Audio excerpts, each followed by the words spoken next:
I'm happy to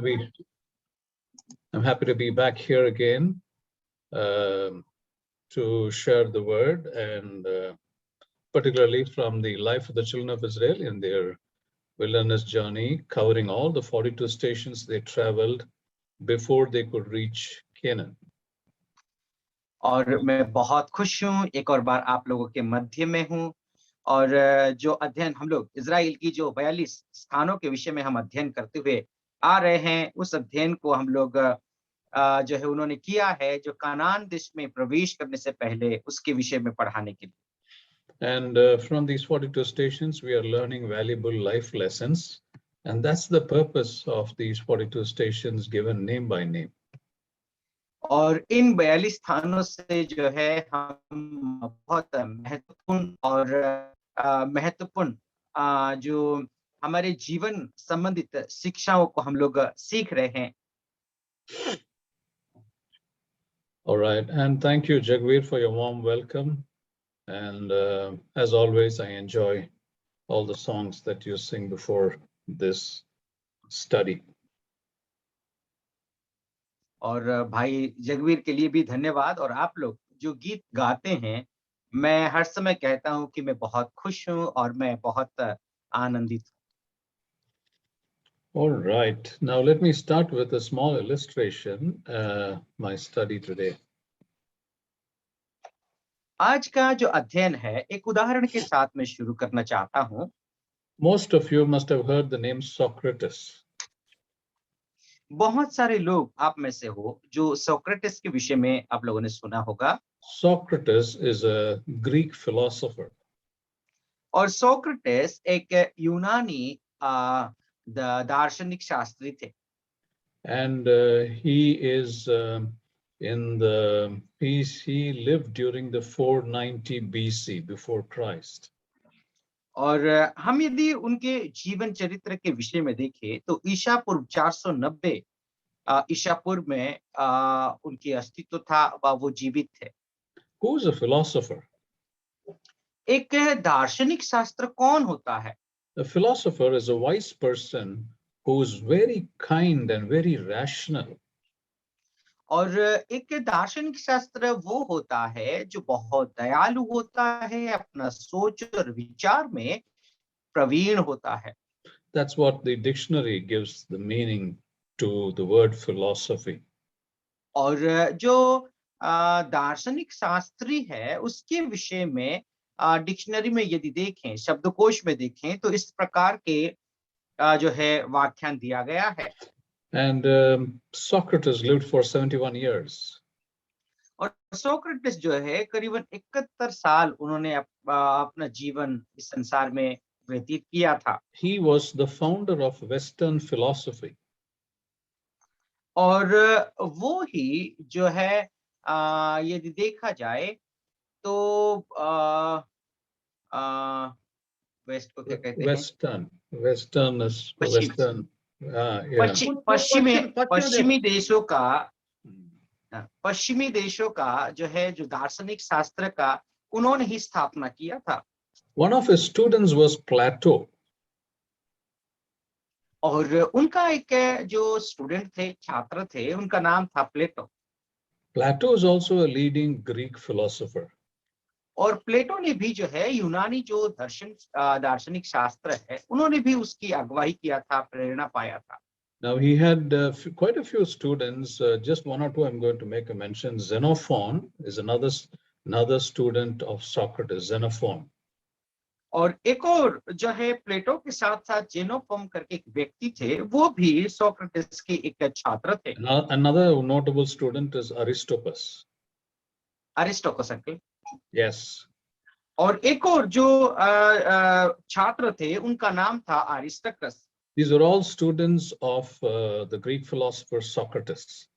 और ये जो है सोक्रेटिस के जो है हम लोग यदि देखें तो यूनानी दार्शनिक शास्त्र थे। And Socrates was known for moral philosophy, ethics, moral philosophy. As I told you, the meaning of philosopher is a wise man who is very calm and who is very rational. So this gentleman, Socrates, was known for his moral ideas, ethical ideas. This is what his philosophy was surrounded by. और Socrates के विषय में देखें तो फिर वो जो है दार्शनिक शास्त्र में बहुत ही ज्यादा वो फेमस थे। उसका अर्थ ये है कि जो है नैतिक नियम शास्त्र होता है, उस नैतिक नियम शास्त्र के लिए बहुत ही जाना पहचाना थे। All right, now why did I say so much about Socrates this morning? I never planned to say so much. और जो है आज के सुबह के वक्त में मैं सोक्रेटिस के विषय में इतना सारा मैं क्यों बोल रहा हूँ? मैंने तो कभी बोलने के लिए योजना भी नहीं की थी। Because the following illustration is mentioned about Socrates. There was a very rich young man who was very proud of himself. He came to meet Socrates.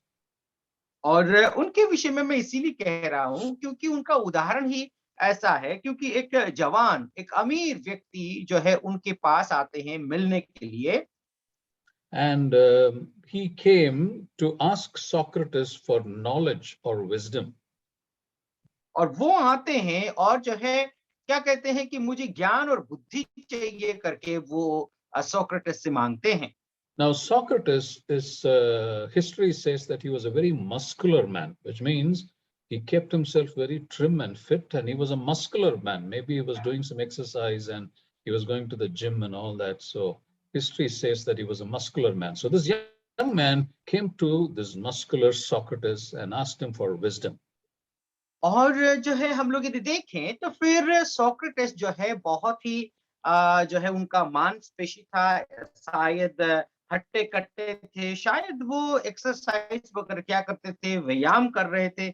और ये जो अमीर व्यक्ति सोक्रेटिस के पास आकर के बुद्धि और ज्ञान की मांग की। So he said, "Oh, great Socrates, I come to you for knowledge or for wisdom." That's what he said. और वो अमीर व्यक्ति यहाँ करके सोक्रेटिस से कहते हैं कि ओ सोक्रेटिस, ओ बुद्धिमान व्यक्ति, मैं जो है तेरे पास बुद्धि और ज्ञान के लिए मैं आया हूँ। And Socrates, as I told you, is a wise man. So when he looked at this young man, he immediately realized that he was a pompous, which means a person with a lot of garv, which means he thinks very high about himself. There's no one equal to him. He was that kind of a person. Socrates realized this immediately. जैसे ही वो अमीर व्यक्ति उस Socrates के पास आते हैं, इस बात को वो समझ जाते हैं कि ये जो अमीर व्यक्ति है, भले ही वो ज्ञान और बुद्धि के लिए तो आया है, लेकिन बहुत ही घमंडी और बहुत ही जो है एक घमंड और ईर्ष्या रखने वाला एक व्यक्ति है करके सोक्रेटिस उसको देखते ही पहचान जाते हैं। All right. So the Socrates asked him again, "What do you want?" तो एक और बार जो है सोक्रेटिस पूछने लगे। And this young man said, "Knowledge, oh great Socrates, knowledge." और वो जो जवान व्यक्ति बोलते हैं कि मुझे बुद्धि चाहिए, ज्ञान चाहिए, ओ सोक्रेटिस, ओ महान सोक्रेटिस, मुझे बुद्धि की आवश्यकता है। Then Socrates took him to the sea. फिर बाद में सोक्रेटिस ने समुद्र के पास लेकर के गए। And he took him to the deep waters, up to his water. The waters were up to his neck. Up to that level, Socrates took him. और फिर बाद में क्या किया ना, सोक्रेटिस ने उसको जो है तक पानी जहां पर रहती है वहां तक उसको लेके गए। And then, while standing in neck deep water, both Socrates and the young man standing in neck deep water, he asked this young man, "What do you want?" और फिर बाद में जो है गर्दन भर पानी था, इतना पूरा भरा हुआ था पानी, वहां ले जा करके उसको बोलने लगे, आपको वास्तव में क्या चाहिए? He again said, "Oh, great Socrates, knowledge." और फिर एक और बार वो बोलने लगा कि मुझे जो है ज्ञान की आवश्यकता है। Socrates, with his strong arms and hands, he laid it on the young man's shoulders and pushed him under the water and held him under the water for 30 seconds. और फिर बाद में सोक्रेटिस अपना जो है ताकत से उन्होंने क्या किया ना, उसको जो है पानी के अंदर डुबा करके बहुत ताकत लगा करके अपने हाथों से उसको करीबन 30 सेकंड तक अंदर पानी के अंदर जकड़ा रहा। After 30 seconds, he pulled him up and then asked him, "What do you want?" और 30 सेकंड के बाद जो है फिर से ऊपर उसको लेकर के आए, फिर से पूछने लगे तुम्हें क्या चाहिए? He again said, "Knowledge, great Socrates, I want knowledge." और उसके बाद भी उसने बोलने लगा, ओ ग्रेट सोक्रेटिस, मुझे ज्ञान की आवश्यकता है। Again, Socrates pushed his shoulders and pushed his head under the water and held him for 35 seconds. और फिर बाद में जो है आगे जा करके 35 सेकंड तक जो है उसको पानी में जकड़ करके पकड़े रहे। This man was struggling and struggling, this young man, and then Socrates pulled him out and asked him again, "What do you want?" और फिर बाद में क्या किया है, उसको फिर से पानी के अंदर से निकाल लिया। बहुत ही परेशान हो रहा था, इसलिए निकाल करके बोलने लगे तुम्हें और क्या चाहिए? He again said, "Knowledge." एक और बार फिर से वो बोलने लगा, मुझे ज्ञान की आवश्यकता है। Again, Socrates pushed him under the water with his shoulders, and his head was under the water.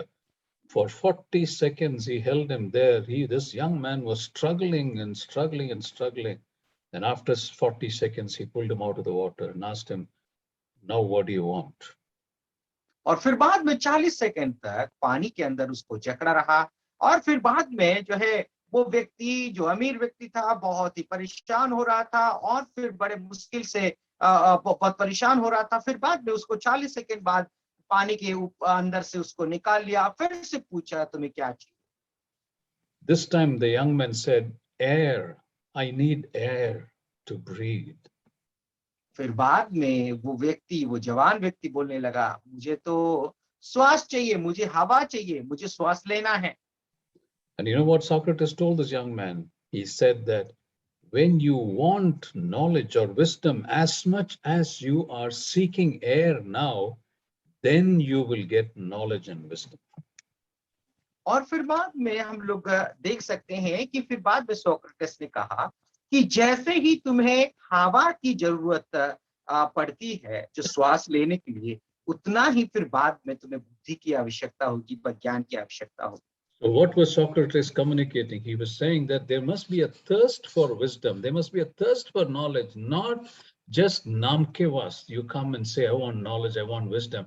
There should be an inner longing, an inner thirst for wisdom and knowledge, and then you will get it. You will know ways of getting it. और फिर बाद में Socrates ने इस बात को जो है उसके सामने रखा कि नाम के वास्ते जो है तुमको ज्ञान और बुद्धि चाहिए बोलने से नहीं होगा, लेकिन जैसे कि हवा तुम्हें जरूरत होती है, वैसे ही तुम्हें बुद्धि की आवश्यकता के लिए जो है एक अंदर की चाहत होने की आवश्यकता है करके सोक्रेटिस ने कहा। All right, I told you this illustration for a specific purpose, and please remember this illustration. When I come to the point, I will refer back to this illustration I gave you.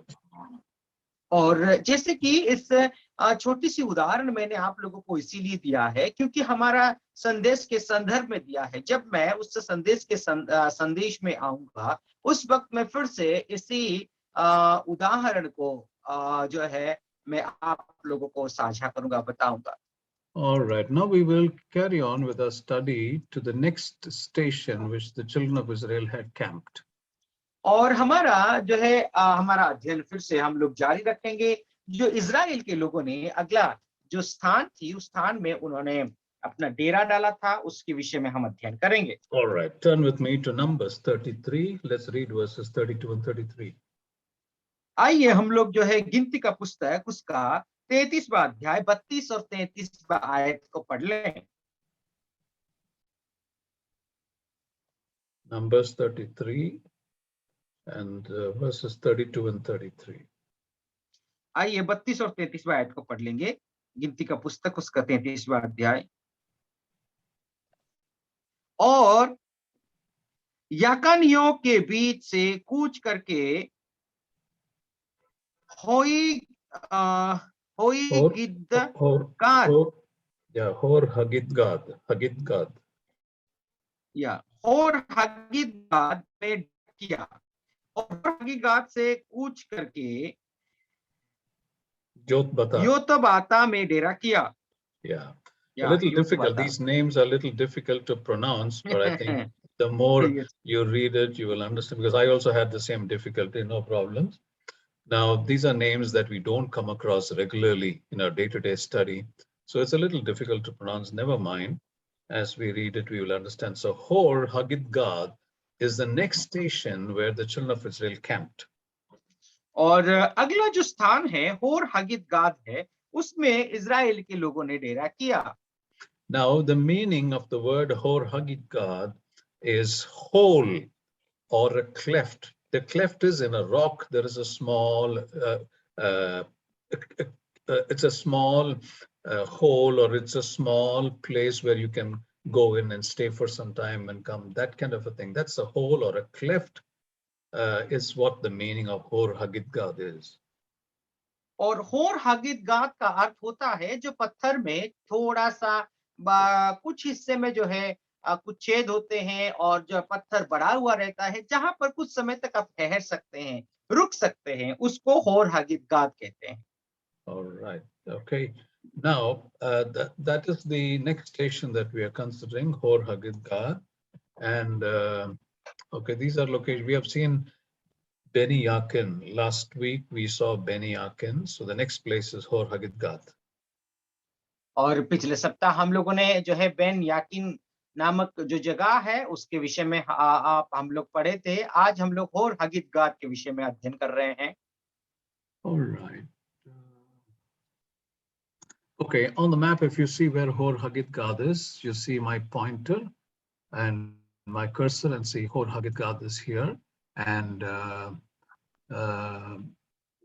this is the place where they are camped right now, Hor Haggidgad. और होर हगिदगाद जो है आप लोग देख सकते हैं, यहीं पर ही उन्होंने डेरा किया था। All right. All right, let's understand what this word Hor Haggidgad means, or what is the implication of this place. आइए हम लोग जो है इसको विस्तार रीति से अध्ययन करने का प्रयास करेंगे। होर हगिदगाद का अर्थ क्या होता है? Now, as I said, this is a kind of a cave. It's a cleft or a hole in a rock or amongst the hills. There is a cave. It's a small place where you can take temporary shelter. That is the meaning of Hor Haggidgad. और जैसे कि मैंने पहले आप लोगों को कहा था, वैसे ही जो है होर हगिदगाद का मतलब एक पत्थर व गुफा के अंदर जो है एक बहुत बड़ा होल है, छेद है, जहां पर आप लोग कुछ समय तक वहां पर शरण ले सकते हैं, रुक सकते हैं। उस विषय को हम लोग देख सकते हैं। Now, this place, Hor Haggidgad, is also known as Gudgoda. Gudgoda. Pardon me uncle. This Gudgodah. place, Hor और Haggidgad, ये is जो also जगह known as है होर Gudgoda. हगिदगाद का अर्थ, यस, होर Gudgoda. हगिदगाद को भी जो है और दूसरे नाम से भी जाना जाता है, वो गुदगोदा है। Yeah, let's read Deuteronomy 10 and verse 7. Deuteronomy 10 and verse 7. आइए व्यवस्था विवरण उसका 10वां अध्याय और 7वां पद को हम लोग पढ़ लेते हैं।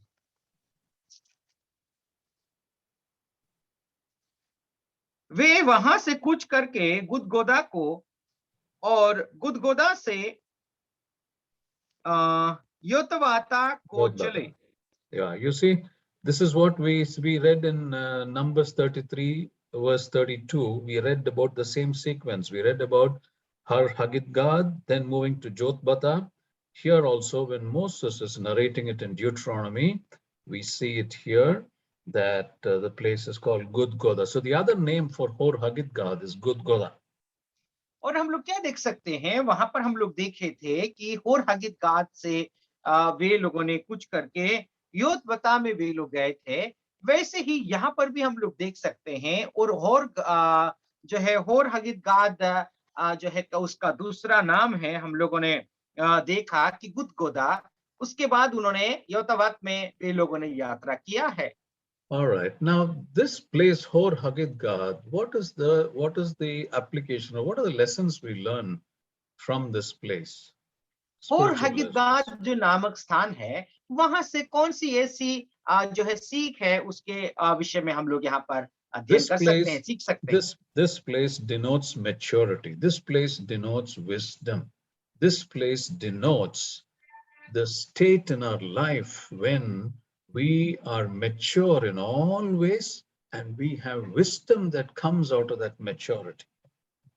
और ये जो जगह है, ये स्थान हमें यही दर्शाती है कि हमारे जो जीवन है उसकी परिपक्वता को जो है दर्शाती है। और ये जो For, जगह है एक व्यक्ति जो है एक परिपक्वता जो है दर्शाती है, और बुद्धि और ज्ञान जो प्राप्त करता है उस समय को दर्शाती है। now let's read Job chapter 32 and verse 7. आइए हम लोग आयुब का पुस्तक उसका 32वां अध्याय और 7वीं आयत को हम लोग अध्ययन कर लेते हैं। Job 32 verse 7. आइए आयुब का पुस्तक उसका 32वां अध्याय और 7वां पद। मैं सोचता था कि जो आयु में बड़े हैं वे ही बात करें, और जो बहुत वर्ष के हैं वे ही बुद्धि सिखाएं। What does the second portion of the verse say? It says, and multitude of years should teach wisdom. और जो दूसरी भाग में हम लोग क्या पढ़ सकते हैं, जो बहुत वर्ष के हैं वे लोग ही बुद्धि सिखाएं। You see, the more number of years, the experience that you gather over the years, that will give you more wisdom, and uh, that wisdom is something which you earn because of your long age and because of a long years of experience. और ये क्या होता है कि ये वचन के अनुसार यदि देखें तो अपना जो है उम्र के अनुसार, अपना जो हम लोग देख सकते हैं कि बढ़ती उम्र के अनुसार ही आप बुद्धि को प्राप्त कर सकते हैं और दूसरों को सिखा भी सकते हैं।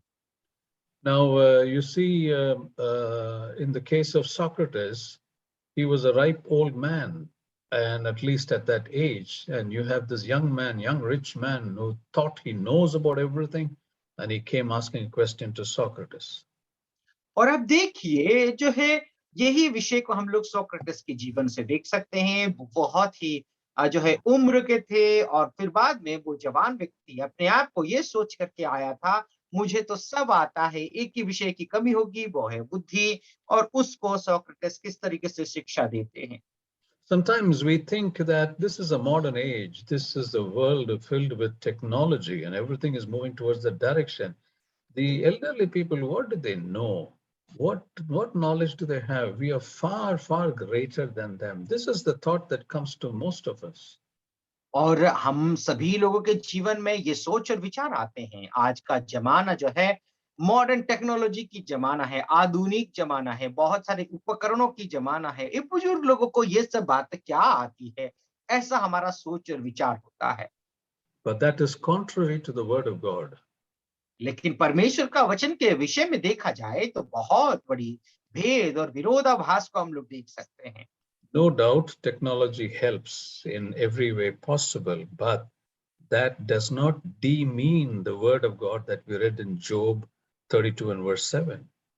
और हाँ, जो है टेक्नोलॉजी, आधुनिक उपकरण जो है हमारे बहुत सारे कामों में मदद तो जरूर करते हैं। उसका अर्थ ये नहीं है जो वर्तमान में अभी अभी हम लोग परमेश्वर का वचन से जो बात को हम लोग अध्ययन किए हैं, उस बात व उस वचन को हम कभी नाकार नहीं सकते, उसको नीचा नहीं दिखा सकते हैं। This electronic media is driven by technology, is this technology and the wisdom that the machine gives. Pardon में uncle. This age of technology is driven by the wisdom which the machine can give. और हम लोग क्या देख सकते हैं कि जो क्या होता है कि जो बुद्धि और ज्ञान को हम लोग जो प्राप्त करते हैं, वर्तमान की मशीन है आधुनिक उपकरण है, वो हमें नहीं दे सकते। That could never equal the wisdom that a person can attain because of his years, because of his age, and more so with godly people. और हम लोग क्या देख सकते हैं ना, ये जो आधुनिक उपकरण है और एक बुजुर्ग व्यक्ति का बुद्धि के साथ हम लोग कभी भी तुलना नहीं कर सकते, परमेश्वर का वचन से तो और भी नहीं। Now, men of God, we as children of God have greater wisdom than what the machine can give. और जो हम परमेश्वर के जन हैं, हम परमेश्वर के जो लोग हैं, आजकल का जो वर्तमान में जो मशीन है, उससे बढ़ कर के हम में बुद्धि और ज्ञान है। That is why this verse in Job 32:7, the second half of the verse says, and multitude of years should teach wisdom. और इसीलिए आयुब का पुस्तक उसका 32वां अध्याय 7वां पद में उसकी दूसरी भाग में इस तरीके से पढ़ते हैं कि और जो बहुत वर्ष के हैं वे ही बुद्धि सिखाएं। For what is wisdom? ये बुद्धि का मतलब क्या है? All right, I picked up to understand from various sources as to what people say about wisdom. और मैं जो है कुछ ऐसी बातों को आप लोगों के सामने रखा हूं जो बुद्धि के विषय में बाकी लोग और क्या बताते हैं। One man of God, Doug Larson, he mentions that wisdom is the reward you get for a lifetime of listening rather than speaking. और डॉग लार्सन करके जो व्यक्ति है उन्होंने इस तरीके से कहा, बुद्धि जो है आपका जीवन भर जब आप सुनते हैं तब जाकर के ये बुद्धि को आप प्राप्त करते हैं, ना कि बात करने से। All right. Now the Harvard Business School. This is a leading business school in the world. Harvard Business School. Now Theodore Levin of Harvard Business School, he says wisdom comes from what we have done. Experience comes from what we have done, but wisdom comes from what we have done badly. और जो है हम लोग देखें तो Theodore Lewin जो Harvard business school आज दुनिया में बहुत प्रसिद्ध है, वहां के जो थियोडोर लेविन उन्होंने इस तरीके से वो बताते हैं कि आपकी जो अनुभव है, आपने क्या किया है उससे आपको अनुभव मिलती है, लेकिन बुद्धि आपको इस तरीके से मिलती है जो आप बहुत गलत तरीके से कुछ Yeah. चीज आपको होती है। All right. Another source says a wise man learns from the mistakes of others. और एक और जो है अनजान जगह से इस बात हमें मिली है वो ये है कि एक बुद्धिमान व्यक्ति दूसरों की गलतियों से ही सीखता है। Because he cannot live a life long making mistakes. He has to learn from others' mistakes. That is a wise man. और बुद्धिमान व्यक्ति जो है अपने जीवन में गलती कर करके सीखे, ऐसा करके वो अपना जीवन को व्यतीत नहीं कर सकता, लेकिन दूसरों की गलतियों से वो अपने जीवन में सीख को सीखता है। Another source, an unknown source says, a wise man learns from the experience of others. और एक और जो है अनजान सोर्स से हमें इस बात मिलती है कि एक बुद्धिमान व्यक्ति दूसरों के अनुभवों से भी सीखता है। An ordinary man learns from his own mistakes, from his own experience. और एक साधारण व्यक्ति अपने स्वयं जीवन के अनुभव से ही वो सीखता है। And a fool learns by nobody's experience. लेकिन एक मूर्ख जो है किसी के भी अनुभव से वो सीखता ही नहीं है। All right. I thought this was very important for all of us. So I picked up a few things which I was impressed and led to share with you. That's why I shared these small inputs about what wisdom is. और ये जो है विषय है बुद्धि का विषय, मेरे को बहुत महत्वपूर्ण बात को आप लोगों के साथ मैंने साझा किया। All right. Now we're going to very quickly refer to a few wise men in the Bible.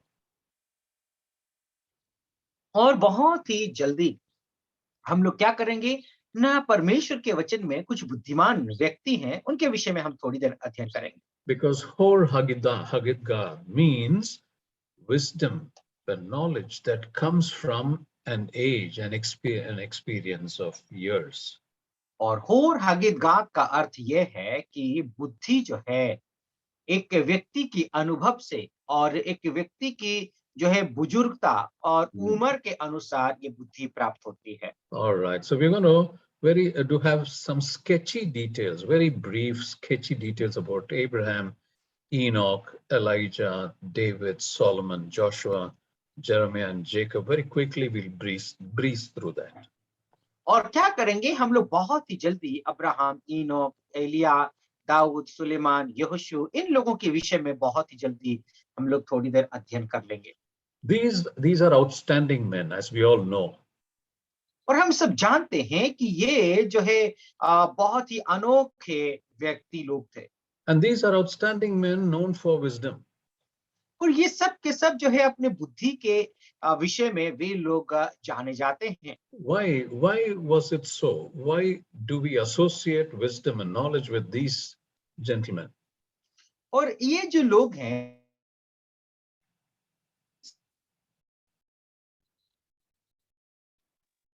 आते हैं। Sibir? All right. Can you hear me, Sibir? Because I think, is there a problem with the net? some network lagging was maybe there. I All can right. hear you. All right. All One right. second, Okay. I can say, I can tell. So जो है ये सब के सब जो लोग हैं इनके अनुभव के विषय में व इनके बुद्धि के विषय में हम क्यों कहते हैं? All right. So let's briefly look at that. First of all, let's take the case of Abraham.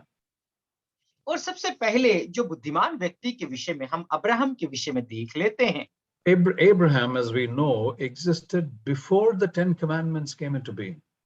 और अब्राहम के विषय में यदि देखें तो 10 आज्ञा स्थापना होने से पहले ही वे जीवित थे। Which means before the period of law, he existed. और उनके अस्तित्व के विषय में यदि देखें तो फिर व्यवस्था स्थापना होने से पहले ही उनकी अस्तित्व रहा। Yet he was righteous and he became a friend of God. और जो है फिर भी वो क्या किया ना, वो जो है परमेश्वर के सामने धार्मिक गिने गए, धार्मिक थे और उसके साथ साथ परमेश्वर के दोस्त के रूप में जाने जाते थे। Let's look at Enoch. आइए हम लोग इनोक के विषय में देखें। You see, God was so impressed with Enoch that he did not let him die, and he walked and walked and walked along with God. So one day he went missing, walking all the way into the place where God is. और हम लोग क्या देख सकते हैं ना, जो है हानोक के विषय में देखें तो फिर बहुत ही वो भी धार्मिक व्यक्ति थे। परमेश्वर उनकी चाल चलन से बहुत ही खुश थे, क्योंकि हानोक के विषय में देखें तो अपना जीवन में उन्होंने मौत को नहीं चखा। वो परमेश्वर के साथ चलते रहे और एक दिन जो है गायब हो गए, क्योंकि परमेश्वर ने उनको उठा लिया। I have heard some men of God speak like this in a lighter vein about Enoch. और हानोक के विषय में इस तरीके से लोगों को कहते हुए मैंने सुना है। Both Enoch and God were in the practice of walking and talking and walking and talking and walking and talking. और हानोक और जो है परमेश्वर जो है क्या करते थे ना, दोनों हर समय जो है चलते थे बातें करते थे, चलते थे बातें करते थे, ऐसे ही उनकी आदत थी। One day they were walking and talking and walking and talking and walking and talking. They went so far that God said, okay, listen, son, you don't have to return. You come with me. And he took him to be with him. और क्या हुआ है ना, जैसे ही वे लोग बातें करते चलते गए, बातें करते चलते गए, बातें करते चलते गए, काफी दूर तक उन्होंने यात्रा कर लिया। फिर बाद में परमेश्वर ने कहा, बेटा हम लोग बहुत दूर चल करके आ चुके हैं, अभी तुमको वापस लौटने की जरूरत नहीं, चलो अपने घर चलते हैं करके परमेश्वर ने उसको उठा करके लेके गए। All right, let's look at Elijah. आइए हम लोग एलिया के विषय में देखें। Elijah was a person who did a lot of miracles. और एलिया एक ऐसे व्यक्ति थे, बहुत सारे आश्चर्य कर्म उन्होंने किया है। He was a powerful man used by God to show to the world the power of God. और वो एक ऐसे सामर्थी व्यक्ति थे कि परमेश्वर की सामर्थ को इस संसार में उन्होंने प्रदर्शित किया है। And he was very instrumental in mentoring Elisha, his subordinate, the one who's supposed to take his role after he leaves. He mentored him. He is known for that. Elijah is known for mentoring Elisha. और हम लोग इस बात को देखें कि फिर जो है एलिशा को जो है उन्होंने दिशा निर्देश दिया था, जो है उन्होंने क्या किया था ना, मेंटरिंग किया था, जो है मतलब अगुवाई किया था, उनको परिचालना किया था। All right, so that's what Elijah is known for. Elijah was known for mentoring his junior, the one who was supposed to his successor, Elisha. और हम लोग देखें तो फिर एलिया के जीवन के विषय में देखें तो एलिशा को उन्होंने दिशा निर्देश दिया था, जो उनके स्थान लेने पर थे। Then we have David, the shepherd king. और फिर बाद में हम लोग दाऊद के विषय में देखते हैं, वो एक He, ऐसे चरवाहा और एक राजा भी थे। yeah, he was a shepherd, he was a king, he was a murderer, he was a conqueror, he was an anointed, yet he was a man after God's own heart. हम लोग यदि उसके विषय में देखें, दाऊद राजा के विषय में देखें, तो वो एक चरवाहा थे, वो एक राजा थे, एक जो है एक हत्यारे भी थे, एक विजय हासिल करने वाला व्यक्ति थे, परमेश्वर के अभिषेक किया हुआ व्यक्ति। लेकिन हम यदि देखें उनके जीवन के विषय में देखें, तो फिर जो है परमेश्वर के दिल के करीब रहने वाला व्यक्ति के विषय में वो जाने जाते हैं। All right, then let's look at Solomon. आइए हम लोग सुलेमान के विषय में देखते हैं। Solomon is though known for building the first temple for God. It was built of fine gold. He is known for a very lavish, beautiful golden temple that he built for the Lord. और हम लोग सुलेमान के विषय में देखें तो वो दाऊद के संतान थे और सबसे पहला जो सुंदर और अति सुंदर जो है हम लोग यदि देखें तो सोने चांदी से भरा हुआ जो है एक मंदिर बनाने वाले एक व्यक्ति थे। All right. Now, before we go to Joshua, if you see the picture, if you see my slide, and on the picture on the right-hand side, you got the picture of a person and then what he's written, R.A. Torre. और जो है हम लोग यहोशू के विषय में देखने से पहले जो आप लोग आप दाहिने हाथ के और एक चित्र को देख सकते हैं, उनका नाम है R.A. टोरे। You see what he has written. I captured it because I was very impressed with what he has written. He says, "Truly, wise man is he who believes the Bible against the opinion of any man." और जो है वो इस तरीके से कहते हैं, उनकी बात तो मुझे बहुत ही अच्छी लगी।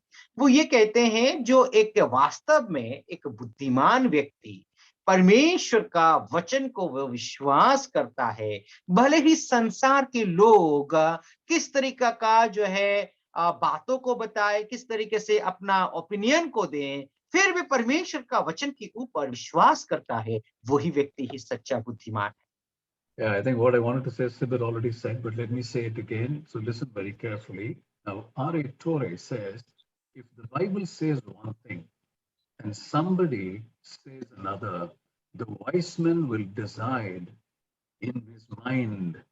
And what does he decide? This book is the word of him who cannot lie. और जो है वो क्या करता है ना, एक बुद्धिमान व्यक्ति दुनिया के लोग कुछ भी बोल दे, लेकिन परमेश्वर का वचन जो कहता है, इस वचन को और लोगों की बातों को तुलना करता है और क्या कहता है कि परमेश्वर का वचन कभी झूठ नहीं बोल सकता। इस बात पर वो यकीन करता है, विश्वास करता है, वही सच्चा बुद्धिमान। How true, brothers and sisters, what this man of God, R.A. Torre, has written, how impacting and how beautiful he is. Many times we get swayed by what the people say. We go to them for decisions. But when we root our decision, when we root what we have to do on the Word of God, the Word of God never lies. Our God is not a liar. That's what the scripture says. How true this is, what this man of God has said. That's why I put this caption here. और ये जो परमेश्वर का जो जन है, इन्होंने कितनी अच्छी बात और सच्ची बात को उन्होंने कहा है कि संसार के लोग कुछ भी बोलते, लेकिन परमेश्वर का वचन जो कहता है वो ही सच्चा है और वो ही सत्य है। हमारे जीवन में कुछ भी होता है तो दूसरों के पास हम लोग जो है सलाह लेने के लिए जाते हैं, लेकिन परमेश्वर का वचन को यदि देखें तो परमेश्वर का वचन कितना सत्य है। All right, let's look at Joshua next. He was the leader next to Moses for the children of Israel. और आइए हम लोग यहोशू के विषय में देखें, जो है मूसा के पश्चात, मूसा के बाद जो है यहोशू इस्राएल को अगुवाई करने वाला व्यक्ति थे। Moses and Aaron brought the children of Israel up to where they can see Canaan. और मूसा और यहोशू Aaron. और हारून जो है उस जगह तक लेकर के आए जहां पर वे लोग उस कनान देश को देख सकते हैं। But Joshua led them into the promised land. लेकिन यहोशू ने क्या किया है, ना उनको जो परमेश्वर ने वाचा बांधी थी, उस वाचा किया हुआ देश में, प्रतिज्ञा की हुई देश में यहोशू ने इज़राइल को लेकर के आए। And the success of Joshua was what, you know? He was faithful to God. और हम लोग यदि देखें कि फिर अपने जीवन में बहुत ही जो है फलदायी हुए, अपने जीवन में सक्सेसफुल होने का कारण ये है कि यहोशू परमेश्वर के सामने विश्वस्त रहे। You know, Joshua was faithful to God for 110 years. और यदि यहोशू के विषय में देखें तो यहोशू 110 साल तक परमेश्वर के सामने विश्वस्त रहे। Brothers and sisters, this must help us realize one thing is not for just 1 year or 5 years or 30 or 40 or 50 years, but 110 years till he died. Joshua was faithful, and that is why he's known one of the foremost leaders of the children of Israel. और हम लोग क्या देख सकते हैं, ना 10 साल, ना 20 साल, ना 15 या 50 साल, ऐसा नहीं है, लेकिन 110 साल तक अपने मरने की उम्र तक यहोशू विश्वस्त रहे। Being faithful means what? Obeying God's word to the hilt, to the very word T, to the very letter. You know, being faithful, what a great challenge it is, brothers and sisters, to you and me. और And विश्वस्त रहने का yeah, विश्वस्त रहने का मतलब क्या है प्यारो? विश्वस्त रहने का मतलब ये है कि परमेश्वर का वचन जो है, जो कहता है, उस बात को, उसका एक-एक बिंदु को जो है मानना है, आज्ञाकारी हो करके उस बात को पालन करना, उसको विश्वस्तता कहते हैं। all right, then next let's look at Jeremiah. आइए हम लोग यिर्मयाह के विषय में देखें। He was the one who's known for building the walls of Jerusalem. और वो जो एक व्यक्ति है जो यरूशलेम की दीवार को बनाते हैं, उस दीवार बनाने में वो उनका नाम जो है आता है और वो उसी तरीके से जाने जाते हैं। The building of walls of Jerusalem was a project which was led by Jeremiah and his team of people, and they did it meticulously in a remarkable period of time of 52 days. Uncle यिर्मयाह और Nehemiah. Jeremiah. Oh no, it's. I think this is. I think there is a. Typo error. Yeah, typo error there. So it is Nehemiah. सो हम लोग Nehemiah के विषय में देखें तो वो क्या किया है ना, यरूशलेम को जो शहरपना है, उस शहरपना को बनाने में जो है बहुत कड़ी मेहनत किया और 52 दिन के अंदर ही ये यरूशलेम के दीवार को उन्होंने निर्माण किया था। All right. So he is known for completing it in record time. और वो जो है इस बात के लिए वो जाने जाते हैं कि वो जो है अल्प दिन में ही उस यरूशलेम के शहरपना को बनाने में वो माहिर थे और जाने गए। All right. And then finally, let's look at Jacob. और आइए आखिरी में हम लोग याकूब के विषय में देखते हैं। We know that Jacob is the father of the 12 tribes. और हम सबके सब जानते हैं कि याकूब जो है 12 गोत्र के आदि पिता है। And what he is known for having wrestled with God. और वो इससे जाने जाते हैं कि परमेश्वर के साथ उन्होंने लड़ाई की थी। Yeah. So these men are known as wise men because of what they did for the Lord. सब लोग जो है बुद्धिमान गिने जाते हैं क्योंकि परमेश्वर के लिए उन्होंने जो किया था उसके वजह से वे लोग बुद्धिमान लोग करके जाने जाते हैं। All right. Now they were called wise men because they did what God wanted, and God had a great respect for them. और वे सब के सब बुद्धिमान इसीलिए गिने जाते हैं क्योंकि परमेश्वर के नजर में जो अच्छा था, इसीलिए इस काम को उन्होंने किया, इसीलिए उनको जो है बुद्धिमान गिना गया। All right. Now Walt Disney says this. This is a quote from Walt Disney that I've captured here. Walt Disney इस तरीके से वो कहते हैं, उनकी बातों को मैं आप लोगों के सामने साझा कर रहा हूं। And he says the way to get started is to quit talking and to begin doing, which means he says there's no use talking, reduce your talking and start doing things. और हम लोग इस बात को देख सकते हैं, यदि कुछ काम को यदि आपको करना है तो जो है बातें करना बंद करे, बातें करना छोड़ दे और काम करने में मन लगाएं। And brothers and sisters, this is what we learn from Hor Haggidgad. और मेरे प्यारे भाई और बहनों, होर हगीदगाद से यही विषय को हम लोग सीख सकते हैं। All right, okay.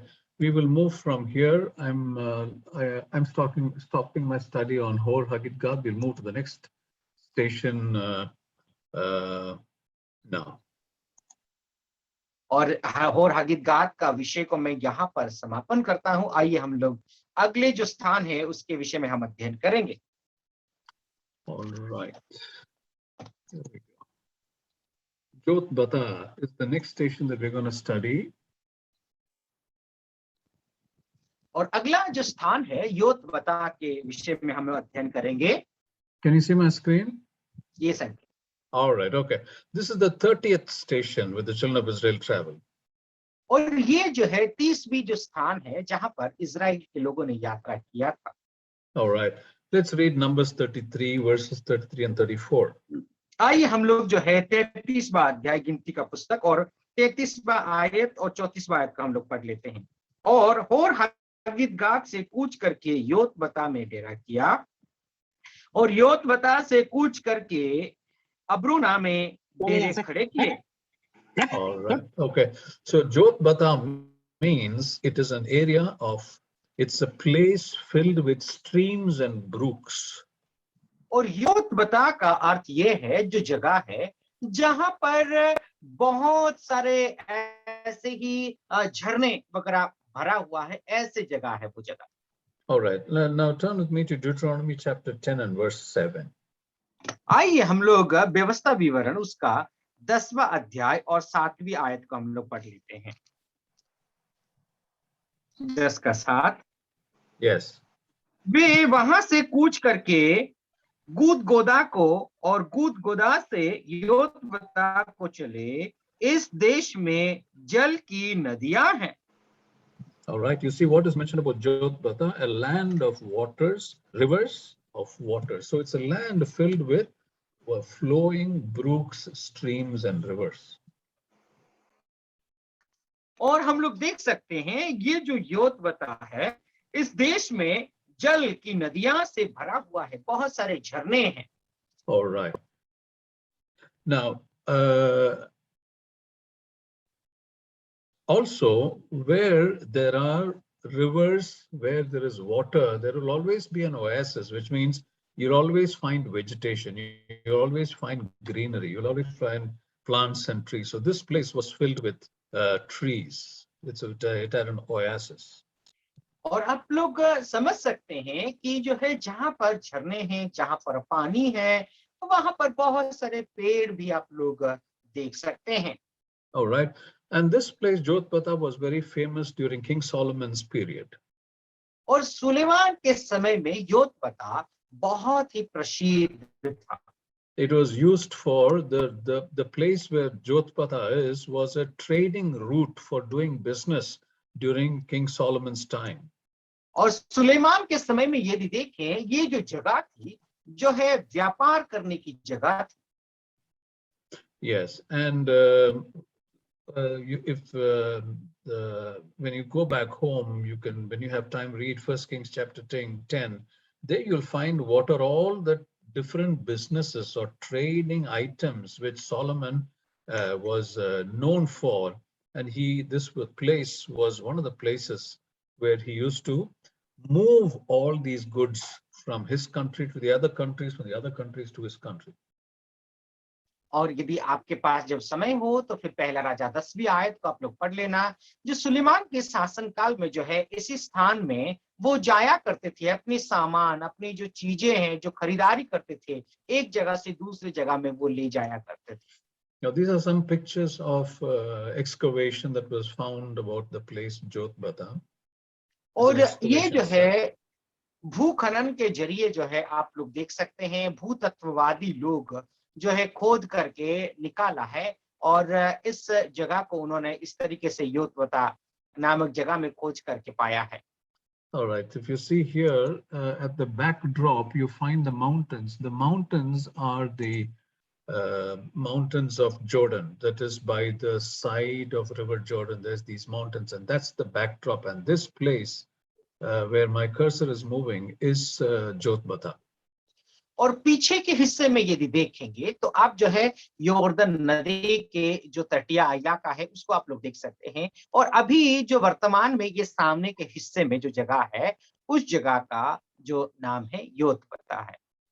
Yeah, this place that you see here was a kind of a tower that was built in the recent time. There was a British police station that was built on this side. So the remains of that is what you find here. और जो है आधुनिक समय में क्या था ना, British लोगों ने क्या किया था ना, एक पुलिस स्टेशन उन्होंने बना करके वहां पर जो है बनाए थे। और ये जो स्थान है इस तरीके से उन्होंने भूखनन के द्वारा पाया है। All right. Now this is also some pictures of the place called Jotbata. और ये भी एक कुछ ऐसी पिक्चर है योतबता के विषय में है। These are supposed to be the Negev mountains by the side of Jotbata, close to Jotbata. और योतबता से बहुत करीब जो जगह है और नेगेव जो पहाड़ के विषय में हम लोग परमेश्वर के वचन में पढ़ सकते हैं, वो जो पहाड़ है ये। All right. Now, what do we understand from the place Jotbata? और योतबता से क्या हम लोग सीख सकते हैं? All right. Now, Hor Hagidgad, we learned about wisdom that comes over experience and comes over age. और होर हगीदगाद से हम लोग इस विषय को सीखे थे, बुद्धि जो है हमारी उम्र के अनुसार, हमारे अनुभव के अनुसार आते हैं। And Jotbata, what do we learn? Jotbata is out of that wisdom comes peace and calmness in our life. और उसी के वजह से जो है उसी से ही हमारे जीवन में शांति और तसल्ली जो है हमारे जीवन में आते हैं। The more we have the wisdom, the more we are peaceful, the more we are calm. Anything which happens, we are not disturbed by the things of life. और जितना हमारे जीवन में हम बुद्धि और ज्ञान को प्राप्त करते हैं, उतना ही हम शांति और शांत स्वभाव के होते हैं। हमारे जीवन में जितना बड़ा मुसीबत क्यों ना आए, कितना बड़ा परेशानी क्यों ना आए, हम विचलित ना हो करके जो है शांत हो करके रहते हैं। Particularly as children of God, when we have God as our guide, when we have the Holy Spirit within us, prompting us, teaching us, telling us, take this way, take that way, go this way, He's directing us. And then we have the Word of God. What more do we need, brothers and sisters, for us to live a peaceful, calm, victorious life? मेरे प्यारे भाई और बहनों, जब आप और मैं जो है ना पवित्र आत्मा को हमने प्राप्त किया है, पवित्र आत्मा हमें कहाँ जाना है, क्या करना है और कैसे करना है, ये सब बातों में वो अगुवाही करते हैं। और उसके साथ साथ परमेश्वर की शांति आपके और मेरे जीवन में है। उससे बढ़ करके आपको और मुझे क्या चाहिए मेरे प्यारे भाई और बहनों? Sometimes the experiences of life tend to shake us. They tend to threaten us, or they tend to discourage us and take us very low in our esteem of God and God's power. Sometimes it happens. और कभी-कभार ऐसा होता है ना, हमारे जीवन के अनुभव में हम लोग देखें तो फिर बहुत सारे समस्या परेशानियों की वजह से जो है हमें क्या है ना नीचा करने का प्रयास करता है। ये सब अनुभव, ये सब परेशानियां हमें नीचे दबाने का प्रयास करता है। ये सब कभी-कभार होता है। But as children of God, we recover immediately and we realize and we understand that the one who is in us is greater than the one who is in the world. When we realize that, we get over it and we were able to surmount every experience, and that is when we became very, very calm and very peaceful. और मेरे प्यारों हम लोग क्या देख सकते हैं, हाँ, हमारे जीवन में ऐसे होते हैं, लेकिन परमेश्वर हमें क्या करते हैं ना, इन सब चीज़ों से उभरने का मदद करते हैं। और जब हम लोग ऐसे ही परमेश्वर का वचन को हम अध्ययन करेंगे और परमेश्वर हमें ऐसे ही अगुवाई करेंगे, तो उससे हम लोग उभर करके निकल करके जब आएँगे, तब जाकर के हमारे जीवन में शांति और आनंद और खुशी आ सकते हैं। But we must remember this thing, must remember this verse. I forget the reference, I'll probably get it for you. The one who is in me is greater than the one who is in the world. The one who is in the world, who's the one who is in the world? It is Satan. Who is inside you and me? It is the eternal God. It is the Holy Spirit, one of the Trinity. He is greater than the one who is in the world. When we have such a greater person, there is no need, brothers and sisters, for us to fear any situation in our life. और मेरे प्यारे भाइयों और बहनों, आपके अंदर जो है, जो संसार से बढ़ करके, संसार में है जो है उससे बढ़ करके आपके अंदर कौन है? पवित्र आत्मा है।